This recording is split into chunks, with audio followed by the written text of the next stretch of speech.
Gung Hee Fat Choi, Happy Chinese or Lunar New Year. At the beginning of the pandemic last year, the 3 Chinatowns here in New York City and across the nation suffered severe economic losses because people linked the coronavirus with the Chinese community. Since March 2020, Asians, Asian Americans, and Pacific Islanders have reported being targeted in 3,000 hate crimes nationwide. A man allegedly tried to kill an Asian family inside a Texas supermarket to prevent them from spreading the coronavirus. In a similar vein, in 1982, 2 white unemployed auto workers in Detroit murdered Vincent Chin.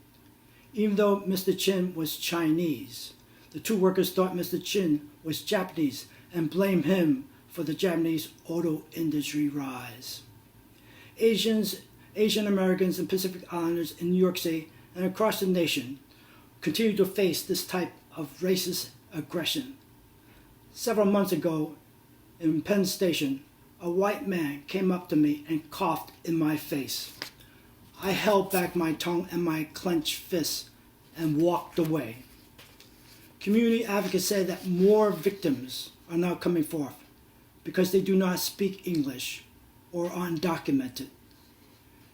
Asians, Asian Americans, and Pacific Islanders are being scapegoated and blamed for the coronavirus because of racist innuendos in the media and Donald Trump calling the coronavirus the Chinese virus.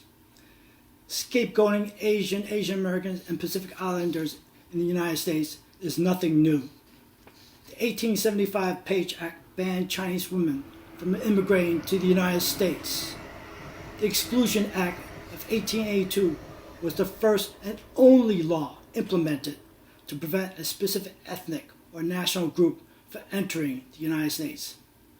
These 2 federal laws forced family separation for decades. These 2 racist laws impacted my family as my mother and brother were separated from my father for 11 years.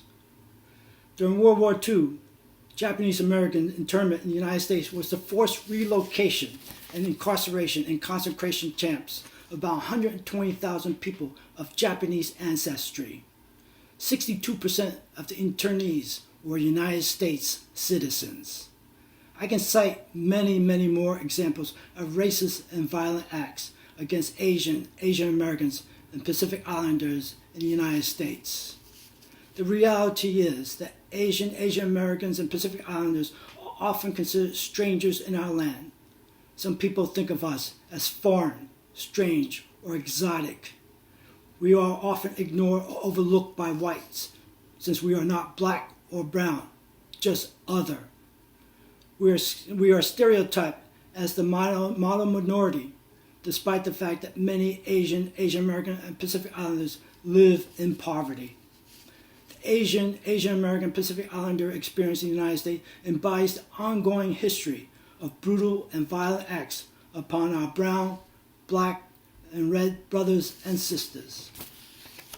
As we enter this season of Lent, it is a time to reflect, to repent, and to renew our commitment to God, to work for peace, unity, and justice for all.